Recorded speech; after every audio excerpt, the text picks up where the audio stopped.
और इस वक्त की अहम खबर, मोदी कैबिनेट के गठन पर शुरुआती चर्चा शुरू हो चुकी है और इस पर ज्यादा जानकारी के लिए अब हमारे साथ अखिलेश शर्मा मौजूद हैं। चलते हैं सीधे अखिलेश के पास। अब नरेंद्र मोदी के कैबिनेट का स्वरूप क्या होगा, कौन से चेहरे शामिल होंगे, ये चुनाव के नतीजों के बाद अटकलें शुरू हो चुकी थी, लेकिन पार्टी के अंदर क्या चल रहा है अखिलेश इस वक्त? देखिए, हर नेता अपनी दावेदारी कर रहा है। नरेंद्र मोदी से जो तमाम मुलाकातें लोगों की हो रही हैं, उसके पीछे मकसद यही है कि मंत्रिमंडल में अपनी जगह पुख्ता कर सकें। उसी को मजबूत करने के लिए लगातार नरेंद्र मोदी से मुलाकातों का सिलसिला चल रहा है। लेकिन हमें जो जानकारी मिल रही है उसके मुताबिक नरेंद्र मोदी बिल्कुल चुप हैं। वो कुछ भी कोई किसी तरह कोई आश्वासन किसी नेता को नहीं दे रहे हैं, ना ही उन्होंने अपनी ओर से कहा है कि उनकी संभावना है। लेकिन वो सिर्फ इतना ज़रूर कहते हैं, जिन लोगों को उन्हें टरकाना होता है, कि वो बोल देते हैं कि आपको संगठन पर ध्यान देना चाहिए, क्योंकि संगठन में अभी काम करना बहुत ज़रूरी है। जिस तरह के नतीजे आए हैं उसके बाद पार्टी को ऐसे कई राज्य जहाँ पर कि मजबूत करना ज़रूरी है। तो ये बोल करके वो साफ संकेत अपनी ओर से दे देते हैं उन लोगों को कि वो किसी तरह की आशा या उम्मीद मंत्रिमंडल में शामिल होने के लिए न रखें। जहाँ तक महत्वपूर्ण मंत्रालयों का सवाल है, सबसे बड़ी बात तो राजनाथ सिंह को लेकर के हो रही है, क्योंकि राजनाथ सिंह बार बार ये कहते रहे कि वो सरकार में शामिल होने के इच्छुक नहीं है। लेकिन अब बताया जा रहा है कि वो सरकार में शामिल हो सकते हैं, बशर्ते उन्हें गृह मंत्रालय दिया जाए।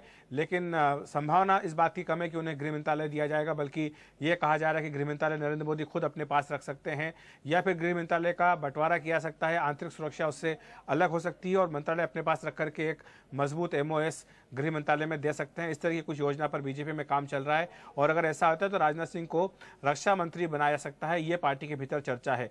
दूसरा महत्वपूर्ण मंत्रालय वित्त मंत्रालय है, जहां पर कि अरुण जेटली का नाम लगातार चर्चा में है।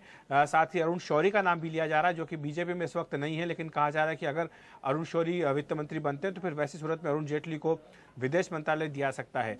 साथ ही यह भी कहा जा रहा है कि अरुण शौरी को मंत्री बनाने को लेकर के काफी विरोध बीजेपी के भीतर हो रहा है। कई लोग इस बात को लेकर के तीखा विरोध कर रहे हैं कि उन्हें मंत्रालय नहीं दिया जाना चाहिए, ना ही उन्हें पार्टी में शामिल किया जाना चाहिए। सिकता जी, अखिलेश, ये तो अहम मंत्रालयों की बात रही, जो चेहरे इसमें दिखाई दे सकते हैं, इसकी अगुवाई कर सकते हैं, लेकिन कुछ ऐसे चेहरे हैं जिनको जगह चाहिए इस सरकार में या फिर इस नए समीकरण में, जब बीजेपी इतनी जोरदार बहुमत से केंद्र में आई है। लाल कृष्ण आडवाणी, मुरली मनोहर जोशी, सुषमा स्वराज, इनका क्या होगा? देखिए, लगातार बातचीत चल रही है इन सब लोगों की भूमिका को लेकर। हमें जानकारी मिली कि लाल कृष्ण आडवाणी लोकसभा अध्यक्ष बनना चाहते हैं, लेकिन इस बारे में पार्टी ने भी कोई फैसला नहीं किया है।